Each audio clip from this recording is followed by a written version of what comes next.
Últimament sentim prou per la televisió a molts majors parlant sobre el coronavirus. Uns altres parlen sobre la Covid-19.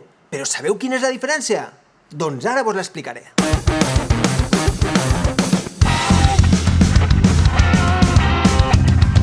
La parapíndola informativa. El coronavirus és un tipus de virus que pot afectar els humans. Una vegada ens infecta, es converteix en malaltia.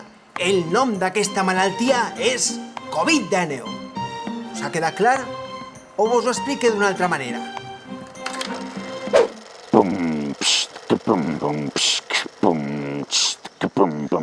Els virus són éssers molt xicotets que ens entren dins del cos, es posem malaltets. Coronavirus és el nom d'una gran família de virus molt dolents que no fan alegria.